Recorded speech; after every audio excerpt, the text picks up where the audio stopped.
আসসালামু আলাইকুম ওয়া রাহমাতুল্লাহ। জিলহজ মাসের ৯ তারিখকে বলা হয় ইয়মে আরাফা বা আরাফা দিবস। এদিন আরাফার ময়দানে অবস্থান করেন হাজিরা। হাজিদের জন্য এখানে অবস্থান করা ফরজ।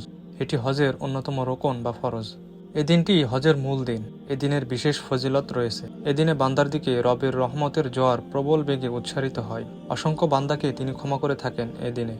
উম্মুল মুমিনিন হযরত আয়েশা রাদিয়াল্লাহু আনহা থেকে বর্ণিত, রাসূল সাল্লাল্লাহু আলাইহি ওয়াসাল্লাম বলেন, আরাফার দিনের মতো আর কোনো দিন এত অধিক পরিমাণে জাহান্নাম থেকে মুক্তি দেওয়া হয় না। আল্লাহ তাআলা দুনিয়ার নিকটবর্তী হন এবং বান্দাদের নিয়ে ফেরেশতাদের নিকট গর্ব করেন। আল্লাহ বলেন, কি চায় তারা? সহিহ মুসলিম হাদিস নাম্বার 1348। এদিন রাসূল সাল্লাল্লাহু আলাইহি ওয়াসাল্লাম একটি দোয়া বেশি বেশি পড়তেন। দোয়াটি সম্পর্কে হাদিসে এসেছে, রাসূলুল্লাহ সাল্লাল্লাহু আলাইহি ওয়াসাল্লাম বলেছেন, উত্তম দোয়া হলো আরাফা দিবসের দোয়া, এবং আমি ও আমার পূর্ববর্তী নবীগণের সর্বোত্তম কথা হলো লা ইলাহা ইল্লাল্লাহু ওয়াহদাহু লা শারীকা লাহু লাহুল মুলকু ওয়া লাহুল হামদু ওয়া হুয়া আলা কুল্লি শাইইন কদির। যার অর্থ হচ্ছে, আল্লাহ ব্যতীত কোনো ইলাহ নেই, তিনি অদ্বিতীয়, তার কোনো শরিক নেই, রাজত্ব তারই, প্রশংসাও তার, এবং তিনি সকল বিষয়ের উপর ক্ষমতাবান। তিরমিজি শরীফ হাদিস নাম্বার 3585।